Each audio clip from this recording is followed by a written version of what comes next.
la vida cual seres de ensueño viven, la vida entre la plaza y la calle y en su volar, la vida entre la plaza y la calle y en su volar, la vida... Buenas tardes, queridas amigas, queridos amigos de la entrevista en Por Amor al Arte. Hoy en nuestro capítulo número 13 y presentando a una artista extraordinaria que nos ha dado esta comuna de Rengo. Con ustedes, en este set maravilloso, mi querida amiga Tania Gómez Moreno. ¿Cómo estás, Tania? Muchas gracias, Mariano. Muy bien, contenta de estar acá, en Amor al Arte. Es curioso, ¿ah? Porque siempre nos dicen por amor al arte, oye, las cosas no son por amor al arte, ¿ah? Pero hay que estar enamorado del arte Sí. para ejercerlo, ¿no crees tú? No hay otra forma, o sea, si esto, yo creo que estábamos recién hablando del pulso interno que tiene que ver con el corazón. Incluso si le llevamos al folclore, a la cueca, es muy similar a cómo bombea el corazón, así que de todas maneras tiene que llevar corazón el arte en general.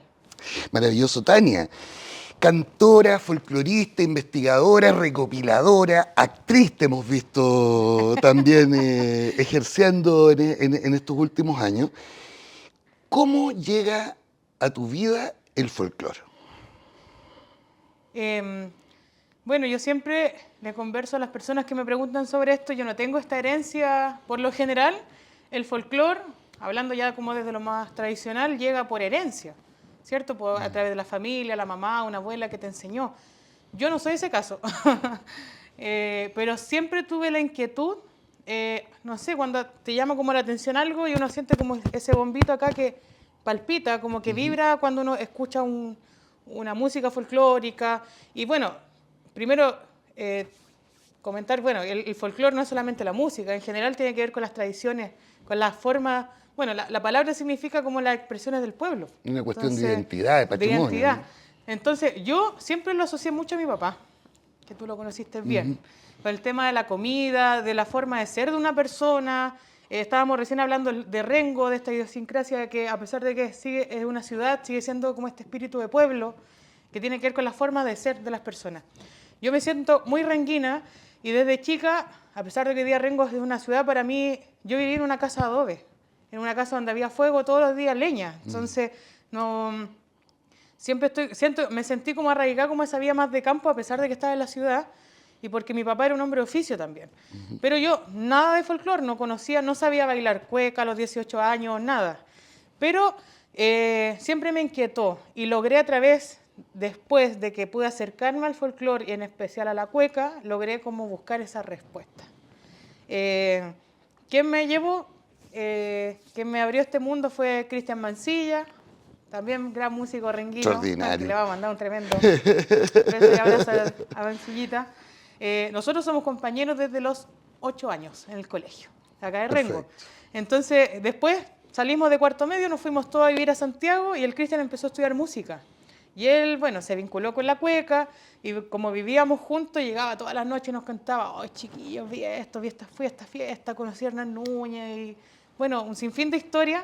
Y a mí me llamaba mucho la atención, pero yo como que escuchaba así como, ¡oh, qué raro la cueca!, decía yo, porque uno está acostumbrado a escuchar las tres cuecas que suenan siempre en la radio. Y bueno, yo creo que hoy día es un poco más amplio, pero... Y las tres cuecas que suenan para el Año Nuevo, para el 18. Claro, ¿Ah? entonces, claro, es como, para mí el folclore antes era un folclore que no traspasaba como esa tercera pared, pues como en el teatro, que era un folclore que era esta foto, la típica foto, y entonces a mí no me llamaba la atención. Y hasta que un día el Cristian nos convenció porque fuimos con los compañeros que vivíamos en ese tiempo, hasta que fuéramos a una fiesta que hacían los cuecazos del roto chileno en Santiago. Ya. Y esto fue como en 2004 más o menos, y hasta que fuimos y quedé así, oh, ¿qué es esto? De verdad, yo siempre lo he dicho que si yo he tenido un amor en mi vida, a primera vista fue la cueca. Ya. Yo recuerdo que llegué que fueron Las Tejas, que cerró hace poquito, de hecho, en Santiago, y estaba el cuecazo roto chileno que convocaba muchas agrupaciones, entre ellos estaban los truqueros. Y después que terminó el show, se arma esta rueda grande con los truqueros, entre otros, la gallera, que todavía no era la gallera, estaban como empezando los chiquillos. Y así otras agrupaciones y empiezan a cantar, se expresan a capela. Y ahí fue como que yo quedé como impresionada. Dije, no, como que esto de verdad era un folclore vivo para mí. Y que tocó directamente mi corazón fue así de simple, como que no, y potente al mismo tiempo. Fue tanto que siento que como que me agarró el corazón que yo dije, wow, ¿qué es esto? Dije yo como que tengo que conocer de qué trata, como que no me soltó más. Y me acuerdo que me compré un cuadernito chico y me cabía en el banano. Y iba a la universidad todas las mañanas y me iba aprendiendo letras de cueca. Pero yo ni siquiera pensando en que iba a cantar, si fue un tema de saber de la cueca, del folclore. Y bueno, hasta que un día llegué a una instancia que me invitaron y el Cristian siempre animándome como... hasta que me atreví a cantar. Y ahí no paré más. No, y además que tenía un vozarrón y un talento, pues, Tania, extraordinario. Pero yo algo que no... O sea, a mí siempre me gustó el arte. Desde chica, bueno, con Quintanilla en el teatro participamos, pintaba con óleo. Y después me frustré porque yo siempre quise estudiar arte. Y cuando no se dio la posibilidad de estudiar, porque en ese tiempo era más difícil, pues no había gratuidad, no había... Económicamente para mí fue complejo como entrar a estudiar en educación superior y además la carrera de arte, que era mucho más complejo. Y de hecho quedé preseleccionada, me acuerdo, en una universidad y llevé mis cuadros y después yo no quedé. Pero estuve a punto, pero esa fue una frustración. Y ahí no, dije, no pinto nunca más y no pinté nunca más. Mira. Y bueno, la vuelta de la vida terminé igual en el desarrollo del arte, pero en la música, o sea, en algo que yo jamás imaginé. Y nunca, cuando algo tan básico como cómo será cantar en un micrófono, por ejemplo, cómo se escuchará la voz, después verte años más tarde en una entrevista en un diario, como que uno vio el diario como, pero después que estés tú en una entrevista o que esté hoy día en unas plataformas, en video, son cosas que yo jamás imaginé. Y tu primer acercamiento, Tania, fue, curiosamente, viniendo de una zona guasa, centrina, fue con la cueca chora. Exacto, fue con la cueca urbana, porque es la que se desarrolla más en ciudades. Y a través, de estos movimientos, yo en realidad pude conocer y acercarme en primera instancia a las generaciones, a las nuevas generaciones de esa época, que eran los truqueros principalmente, los tricolores. Como te digo, la gallera recién no era la gallera aún, se juntaban en la posada del corregidor, los chiquillos iban, estaban las niñas, que tampoco eran las niñas en ese tiempo, y yo agarré como la última colita de ese proceso. Entonces, y ellos, principalmente los truqueros, tricolores, los santiaguinos eran como los que estuvieron compartiendo directamente con don Hernán Núñez, que para mí es un tremendo maestro y referente. Entonces, fue como a través de estas nuevas generaciones que fueron los últimos que compartieron con estos antiguos cultores a quienes yo me pude acercar y de quien yo pude aprender también. Ya. Y de ahí surge Las Primas. Las Primas nacen en el 2009. Ya. Sin la pretensión de ser Las Primas, ni tener nombre, ni proyecto. La Leslie estaba en ese tiempo con las Peñas Casos. Yo estaba con las niñas, que fue mi primer grupo. De hecho, con Mancilla, él fue pianista, las niñas estuvimos compartiendo 4 años con las niñas. Y nace Las Primas el 2009. La Leslie se acerca a mí un día y me dice, ya nosotros, de hecho, nuestros referentes eran los masculinos, los chileneros, los truqueros, agrupaciones masculinas. Me dijo, te propongo que conozcamos a la referente femenina. Yo dije, ya. Porque yo siempre tuve la inquietud de aprender. Desde el primer momento, como te contaba, yo tuve como esa hambre de saber de qué trataba.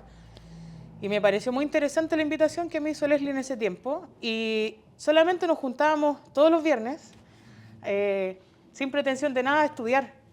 Y empezamos a buscar repertorio antiguo, unas grabaciones antiguas que ni siquiera se sabía si era tonada, vals, como las viejitas cantando. Pero nosotros, en ese tiempo, queriendo acercarnos a las cantoras, a estas referentes femeninas, pero teniendo muy poco material también. O sea, hoy día nos damos cuenta que hace 14 años atrás era muy poco lo que conocíamos de ellas, pero ya desde ese tiempo tuvimos la inquietud de acercarnos a estas referentes femeninas, a las maimas, decíamos nosotras, a los taitas y nosotras, nuestras maimas. Oye, ¿y fue muy difícil abrirse paso en un ambiente que era, en esa época particularmente, era casi exclusivamente masculino, grupos de hombres haciendo cueca chora, muy asociado a la bohemia, al bar, un poco siguiendo este camino del Nano Núñez, del Baucha, ¿cierto? Música de mercado, como hablábamos un poco con Cristian en su entrevista, y ustedes irrumpir en esta escena desde una lógica femenina y un grupo de solo mujeres no debe haber sido muy fácil en su inicio. Mira, siempre nos hacen esa pregunta con respecto a cómo fue abrirse espacio dentro de un mundo que era principalmente masculino, como en esa época. La verdad, yo creo que nosotros tuvimos la buena suerte con la Leslie de tener amigos que no tuvieron esa actitud de cerrarnos las puertas, todo lo contrario, ellos nos abrieron como mucho el camino. Y esos amigos principalmente fueron los truqueros. Yeah. Desde algo tan básico como, no sé, cómo hacer una producción, como de hacerse un correo electrónico, de hacerse un dossier, o sea, todas las cosas que los chiquillos se demoraron un par de años en descubrir como su propio método, a nosotros nos lo compartieron así, porque había una amistad muy estrecha, muy genuina, y nosotros, por lo menos, nunca hemos sentido que nos discriminan o que tenemos que abrirnos como espacio para cantar si es que hay un grupo o una situación donde hay canto. Siempre nos abrieron el espacio. Ahora, claro, yo creo que esa lucha que uno puede tener con respecto al tema de ser mujeres, se nos complicó mucho más en lo laboral. Por ejemplo, la diferencia en horario. Yeah.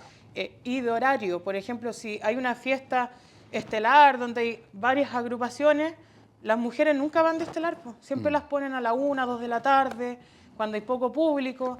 Entonces yo digo, ya, pues entonces, ¿dónde están los discursos, pues? De integración, de paridad. ¿Por qué no podemos ser estelares y estar un día a las 10 de la noche en una fiesta? Bueno, el 19 de septiembre te vamos a tener tipín 10 de la noche, precisamente en el horario estelar aquí. Entonces, yo creo que... Ya lo saben.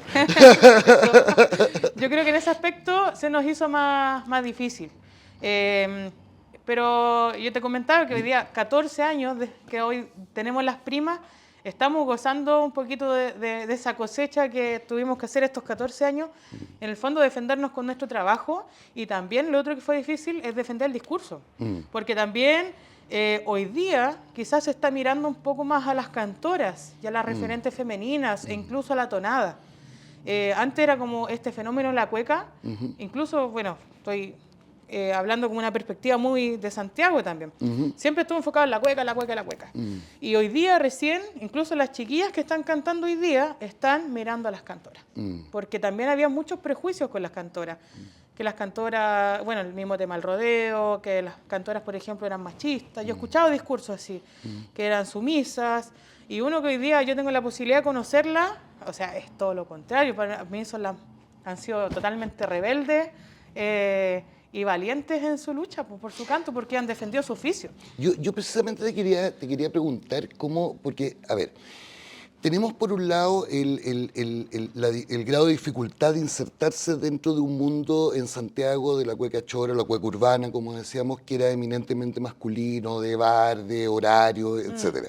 Pero yo siento que existe otro tipo de separación también dentro del mundo de la cueca, que son estas como parcelas de los que hacen cueca centrina absolutamente al pie de la tradición, si tú lo quieres. Está todo este nuevo movimiento de cueca romántica, Sí. ¿cierto? Y está la cueca urbana. Entonces, a mí me da la sensación de que son mundos que no conversan mucho, pero puedo estar equivocado. ¿Cómo lo sientes tú desde estos 14 años de experiencia? Yo creo en este caso, por ejemplo, la cueca romántica, que va más asociada a los campeonatos, tiene sus propias... o sea, bueno, partamos que la cueca tiene la misma estructura donde sea. La cueca, por eso nosotros nos gusta hablar de cueca chilena, no nos gusta encasillarnos con apellidos, porque si no caemos en lo mismo que tanto tratamos de rebatir, pues, el guaso, ahora, o sea, lo bravo o los chinos, los guasos, o sea, volvemos a estereotipar. Y creo que hay que sacar eso. Entonces, nosotros nos gusta mencionar que somos cuecas chilenas. La cueca chilena es una sola estructura, el baile es el mismo.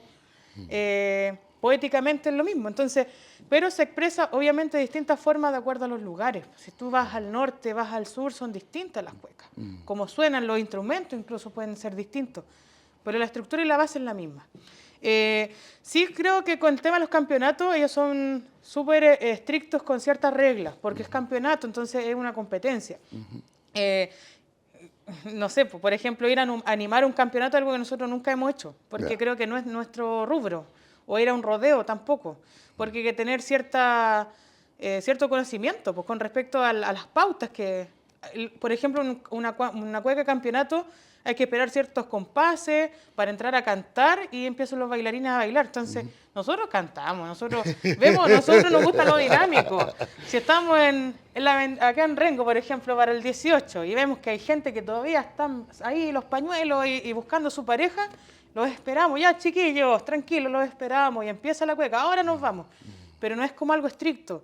Porque estás en otro contexto, pues estás en la fiesta pues puede ser en la casa, en la plaza de Rengo, entonces, pero finalmente la cueca es la misma, o sea, es una estructura para todas, o sea, puede ser brava, puede ser chora, como se le dice, puede ser urbana, más tradicional, nortina, sureña. Pero la cueca tiene su estructura principalmente poética definida y los pasos son los mismos, o sea, el baile es el acopla, la seguidilla, el zapateo y el remate. Que el canto y el baile es lo mismo, son 4 partes. Entonces ahora, cómo uno la expresa, cómo uno la baila, creo que es lo interesante y es lo que tenemos que sacarnos esas presiones de que yo no puedo, por ejemplo, pretender bailar como una bailarina campeonato, porque también tiene que ver incluso con la corporalidad que uno tiene. Entonces, pero eso no me va a dejar fuera. Claro. Yo busco mi forma de moverme, de caminar, quizás yo no voy a bailar en el aire, en punta, pero sí me voy a poder mover con ritmo y a compás y lo estoy haciendo igual de bien. O sea, yo creo que la cueca integra a todo el mundo. Nadie se tiene que sentir fuera de disfrutarla. Con las primas tú trabajaste hace algunos años, varios ya, 5 o 6, en un trabajo de investigación que para mi gusto es maravilloso, que fue Cantares, que las llevó en el fondo a recopilar distintas visiones respecto del folclore y particularmente de la cueca. ¿Cómo fue esa experiencia? ¿Cómo fue para ti desde la perspectiva de la recopilación y desde la perspectiva del ser folclorista esa experiencia del Cantares? Fue un tremendo desafío porque nosotros siempre estamos desde nuestro lugar, sitio seguro, que es la cueca. Pero ese disco nos obligó a desarrollar otras rítmicas. Incluso para mí cantarlo fue un gran desafío. Y creo que cuando lo lanzamos aún no estaba 100% maduro. Después ya pudimos presentarlo en algunos lugares y yo me sentí más cómoda. Porque tiene que ver que te saca de este lugar de confort, porque es un desafío constante que tenemos las primas. O sea, si tú no compones, tienes que igual aprender a componer, como que algo que nos hemos exigido siempre, como aprendizaje, para conocer por último, como las distintas fórmulas. Cantares, bueno, fue un estudio como de estas expresiones más primitivas del canto, un estudio que lidera Leslie, ella es profesora de historia, entonces la Leslie siempre tiene como estas inquietudes y ella siempre como que va proponiendo estas nuevas directrices de trabajo con las primas.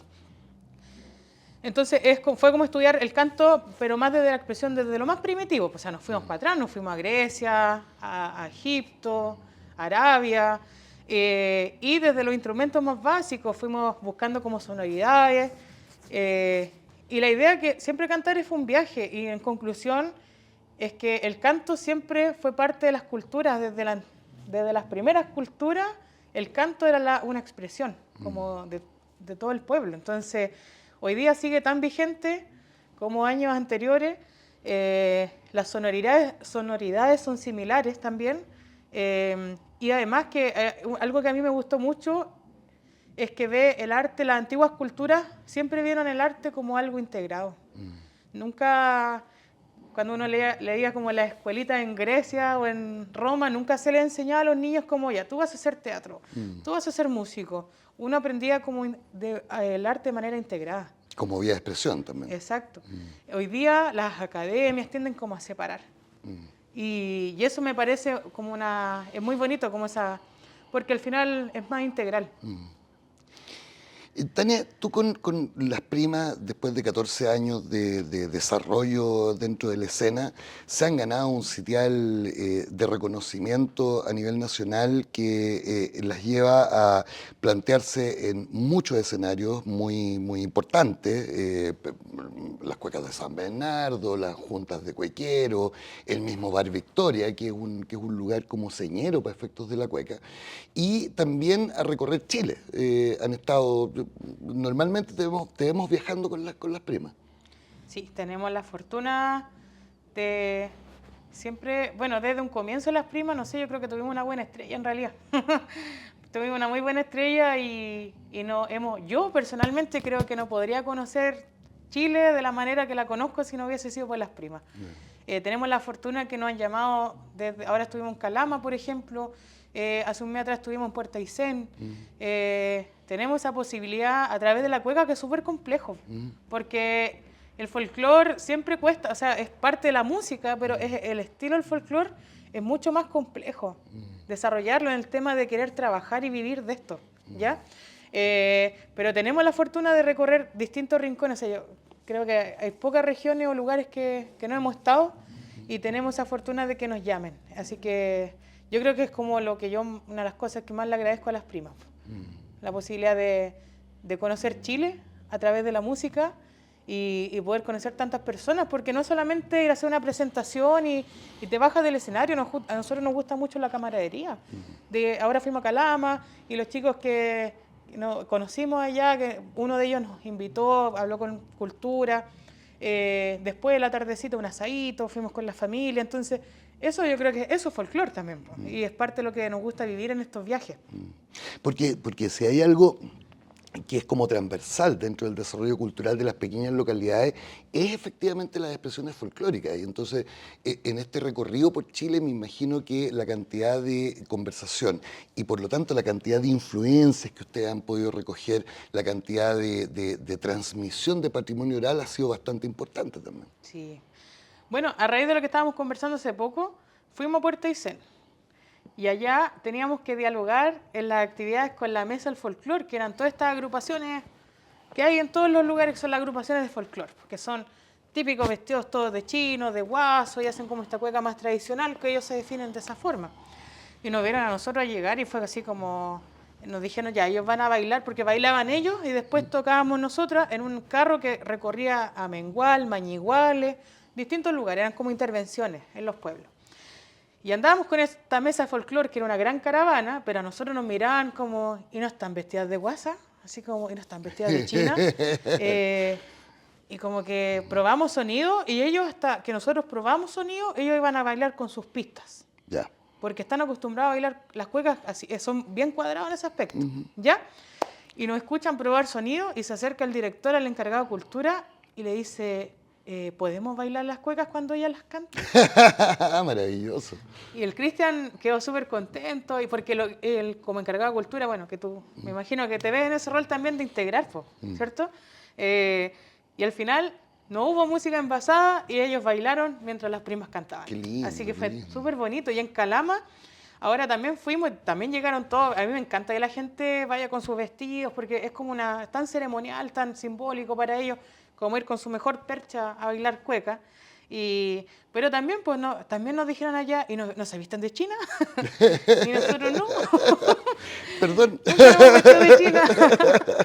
Entonces, pero siempre los vestuarios de las primas están como evocando a esta figura de la cantora. O sea, si tenemos vestido, tratamos de usar la manga 3/4 o una falda de basé.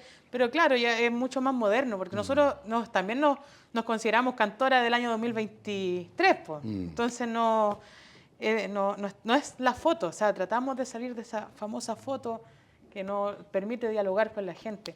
Y al final nos ven, nos escuchan y la gente baila y le gustan las primas. Pues así que tenemos esa fortuna de tener esa retribución después verbal de que la gente queda contento al escuchar las primas. Así que eso es lo bonito, al final eso es lo que uno se trae de estos viajes, del lugar donde sea. Eso es lo bonito. Pero principalmente el trayecto de las primas ha sido fuera de Santiago. Ya con los bares yo creo que cada vez menos, porque lo que estábamos hablando, hay una situación compleja con el tema de los honorarios, que perdón que lo mencione, pero también hay que mencionar las realidades de los artistas Sí, po. y es complejo lograr como dignidad con respecto a los honorarios que se proponen, porque ni siquiera es complejo. O sea, nosotros vamos afuera, nos llaman de un municipio de tal lado y no hay duda con respecto a nuestro trabajo. No hay, o que son mujeres o que les van a bajar los honorarios. Las contratan como agrupación en el Como fondo, con agrupación respeto que y eso nos merece, llaman. Nosotros digamos. también te contaba, creo que hace un par de años ya nosotros dejamos de hacer esta producción en septiembre, como que nosotros estamos como promocionando a las primas, contactando. Los primeros años fue así. O sea, yo le decía a la Leslie, yo era como la PDI, yo tenía que buscar al encargado de cultura, me metía por todas las páginas. La Leslie redactaba una propuesta y empezamos a tratar de ¿Dónde está conquistar el gente, teléfono? claro. Ahí yo llamaba a mesa central de las municipalidades hasta que llegaba con el encargado de cultura. Pero hoy día podemos como disfrutar de esta cosecha, de estos 14 años, y no nos gusta, pero de manera como muy personal lo disfrutamos como bien gratamente con respecto al trabajo que ha significado. Que nos devuelva como esto, es bonito. Para nosotras es algo totalmente como grato, es muy bonito, como esa retribución que sucede de que nos llamen y nos contraten y que no haya duda como sobre nuestro trabajo principalmente, eso es lo que a uno como que le da gratificación. En este lindo camino del folclore, te has topado también con un rol, con una figura muy patrimonial, que es la figura de la cantora. De la cantora como un elemento más dentro de nuestro acervo cultural folclórico. ¿Qué nos podéis decir de este encuentro con el rol y con la identidad de la cantora también? Tremendo, potente, creo que todavía lo estoy asimilando. Como te decía, cuando empezamos con las primas, nosotros teníamos como esta intención de estudiar a las cantoras, pero nunca tuvimos como un acercamiento real con las cantoras, porque yo creo que para conocer a la cantora para tomar agua hay que ir al río, ¿cierto? Entonces hay que bajar a la fuente. Y nosotros justamente, no porque no quisiéramos, sino porque no teníamos quizás los contactos, las personas por dónde empezar. Hoy en día, hace 2 años atrás, bueno, hace mucho más tiempo, pero me topé con esta figura de la cantora recién hace unos 2 años atrás y creo que la estoy viviendo full hace 1 año atrás. Yeah. Para mí es una tremenda fuente de enseñanza. Creo que hay muchas cosas que yo pensé que sabía, pero en realidad no lo hacía hasta hoy, hasta que conocí a las cantoras. Porque estoy conociendo como el folclore desde lo más puro. Y con las primas siempre hemos tenido esta libertad que también me preguntaba la otra vez con el tema de que el folclore evolucione. ¿Ya? Nosotros estamos totalmente de acuerdo con que el folclore evolucione, pero creo que para que evolucione hay que conocer la matriz primero, porque cuando uno rompe ese folclore, esa tradición, ahí es lo complejo. Entonces, hoy día yo estoy recién conociendo esa fuente, esa matriz. Ha sido tremendo conocer a las cantoras. De verdad.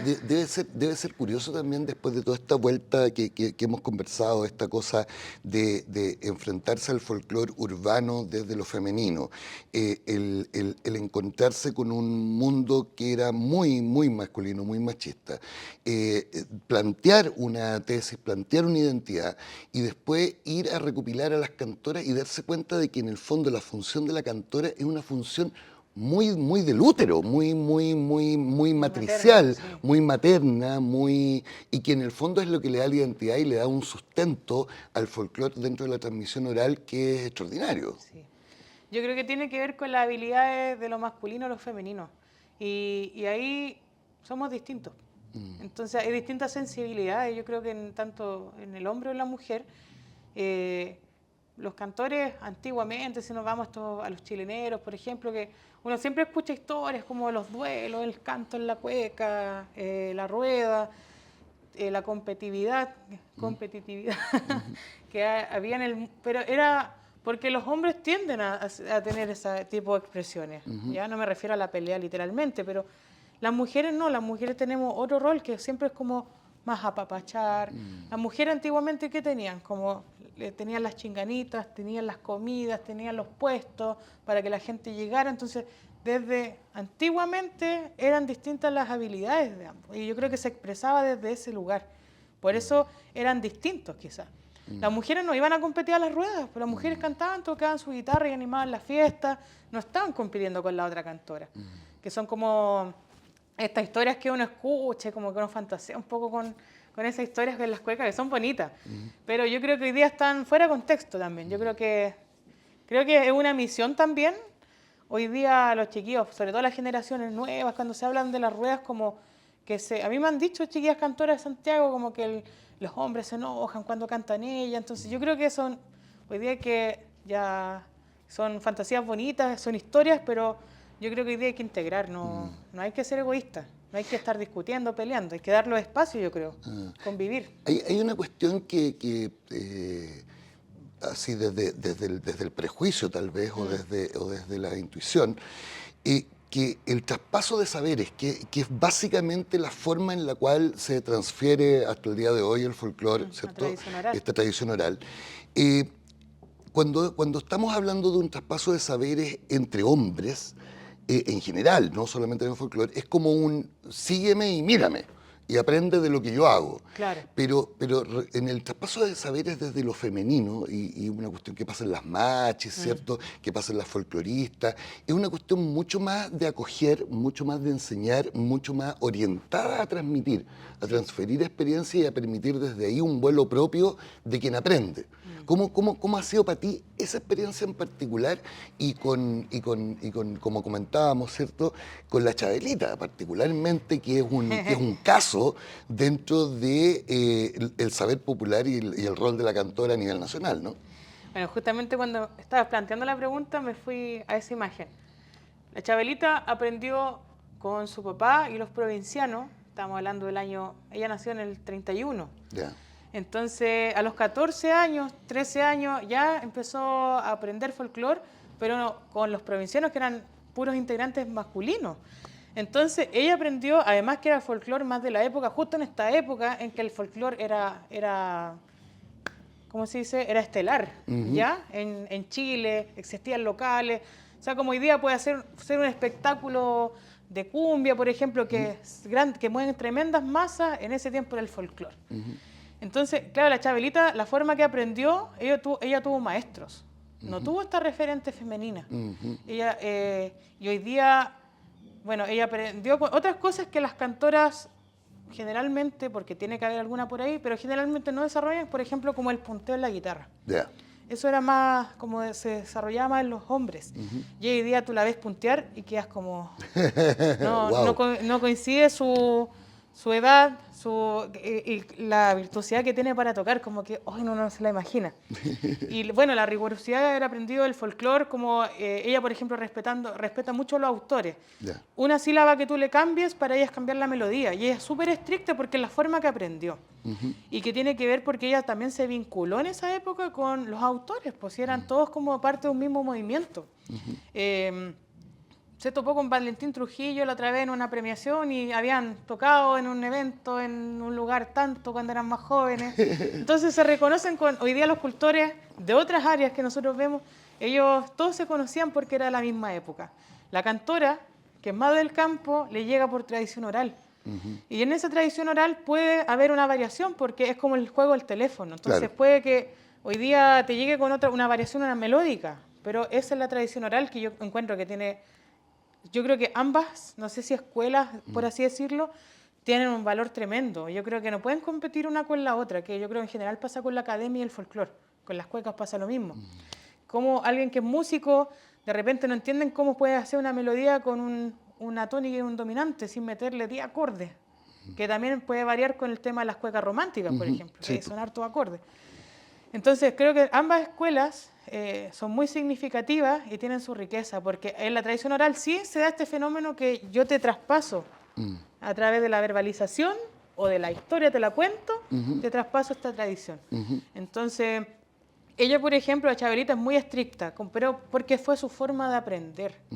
Entonces, yo creo que hoy día yo escucho a Chabelita, veo a las cantoras en el Maule, por ejemplo, y para mí son ambas tremendas escuelas, y yo como Tania aparte también me pongo en un sitial y veo cómo yo tomo esto y lo lo utilizo. Y te permite recibirlo, Lo interpreto, procesarlo, claro. interpretarlo. También me doy yo soy como la tercera libertad, como de estas dos expresiones. Entonces, bueno, son tremendas escuelas ambas, pero son distintas, porque la otra es mucho más academicista, más estricta, pero, por ejemplo, en el Maule generalmente las cantoras no se saben los autores. Po. Yo lo Ya. digo porque he conversado con ellas y cantan repertorio, pero no, es que a mí me la enseñaron así. Así me la enseñó la Tilita González, por ejemplo, en Putú, en el Maule. Pero claro, no, allá tú vas a Santiago y hoy día sí te dicen, no, este tema es de Luis Bamón, de Clarita Solovera, que fueron los grandes como compositores de la época. Pero yo creo que ambas tienen tremendo valor. Tania, uno de los trabajos que te hemos visto últimamente, que es maravilloso, que ya lo estuvimos conversando en alguna medida con Cristian el día del lanzamiento, con Cristian Mancilla, es la participación en la musicalización y en la grabación del disco de las cuecas de Quintanilla, La Quinta Pata, La Quinta Pata. donde interpretas tú una cueca maravillosa que es Seres de Ensueño. Esta vinculación con Quintanilla, como conversábamos al principio de la entrevista, viene de cuando tú eras niña, antes de que te llegara el folclore, antes de recibir el arte, recibiste el teatro particularmente, y ese fue como tu inicio, ¿no? Quintanilla me llevó al arte. Ya. Yo creo que él fue mi primer maestro. Y te vimos el año pasado retomar las tablas y volver al teatro. ¿Cómo estuvo esa experiencia? Nerviosa, porque yo estuve en el teatro en la adolescencia, estamos hablando bueno, toda la básica estuvimos para Quintanilla, yo lo conocí cuando llegó al colegio, teníamos 12, 13 años, y desde ahí yo incluso no estuve en el teatro, pero siempre participaba, por ejemplo, estuve en Las Perillas, me acuerdo, un año participando, siempre me tiraba como volver, hasta que logré el último año estar con el profe. La cosa más mágica, que yo creo que yo siempre le digo a la Sol, le digo, todos los caminos llegan a Quinta, al Quinta.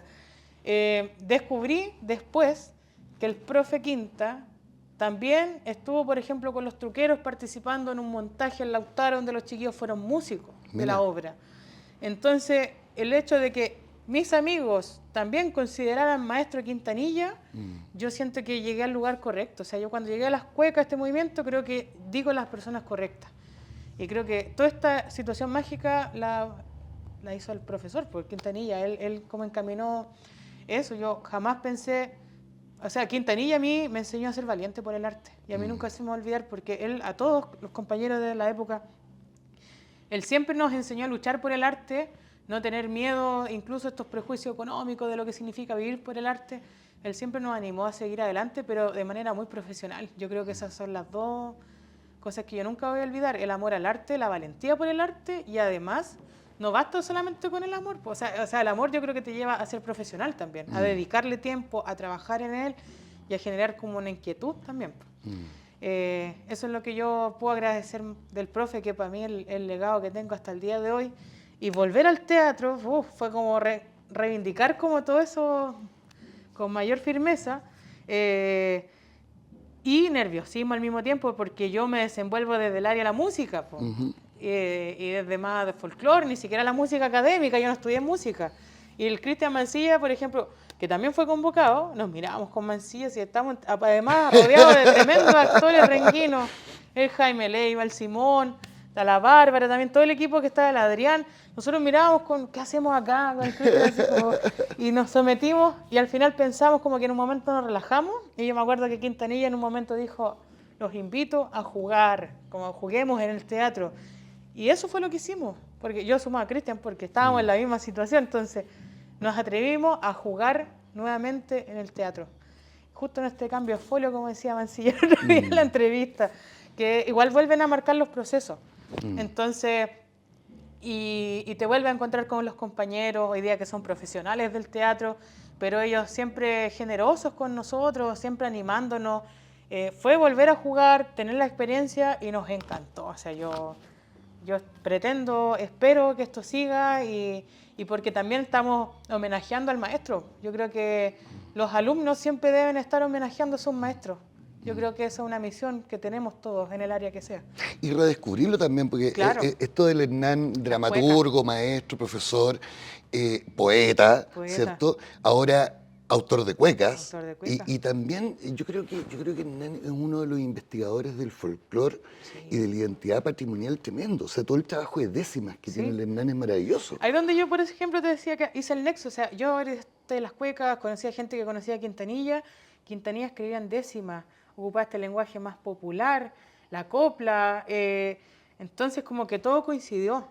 Y además él es un investigador, poeta, y ocupa, o sea, parte de la estructura básica, de donde parte todo, que es la historia y la poesía. Porque desde ahí parte todo, po. Desde la historia y la estructura de la poesía, tú puedes incluir una melodía, puedes interpretar, ¿cierto? Yo lo encuentro un tremendo maestro, o sea, yo lo he descubierto, desconocía las cuecas de Quintanilla. Cuando Cristian me dice, hace creo que 2 años atrás, me habla de este trabajo, yo ni siquiera había visto las letras, nada, no tuve acceso al material. Y ahora, bueno, a través del disco dije, wow, como que es un cronista, fue un cronista de la época Quintanilla. Y yo creo que aprovecho de invitar ahí a la gente a que escuche el disco, ¿cierto? Que está en las plataformas. Creo que ningún renguino se queda ajeno a este trabajo, porque él retrata la historia de Rengo. Y los renguinos que somos bien renguinos, yo creo que todos van a sentir orgullo y cercanía al escuchar este trabajo. Así que a mí me generó una emoción tremenda, porque nos topamos con los personajes, nos topamos con las calles de Rengo, algo que es tan cercano. Con los bares. Claro, los bares. O sea, hasta mi mamá me decía, oye, ese bar existía. Yo no lo conocía, pero mi mamá también ese día puso oreja. Entonces, a todos logra emocionar, yo creo, que es un tremendo trabajo. Es un retrato del Rengo antiguo, pero está tan vigente hoy que vale la pena de todas maneras conocerlo. Así que escúchenlo en las redes sociales. Que ya lo saben, lo tienen que escuchar.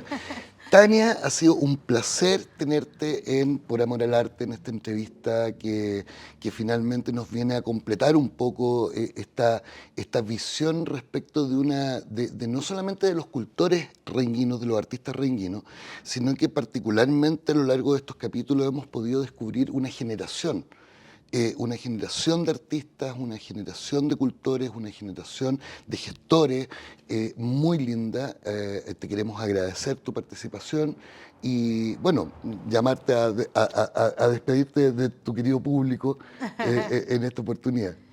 Bueno, muchas gracias, Mariano, en primer lugar, por la invitación, a Rengo Creativo, que están con hartas actividades. Gracias por esta invitación.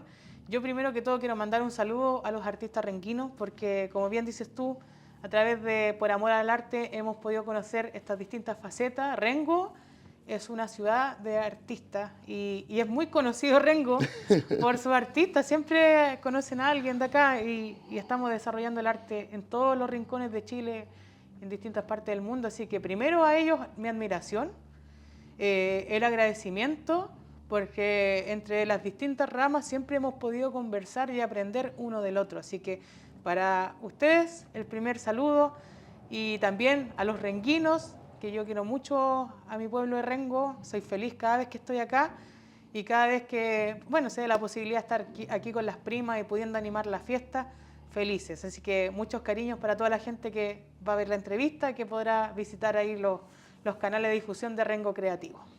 Muchas gracias, Tania. Gracias, Mariano. Gracias por estar aquí con nosotros. Y a todos ustedes, como siempre, dejarlos invitados para el próximo jueves a las 5 de la tarde a una nueva entrevista en Por Amor al Arte. La vida cual seré.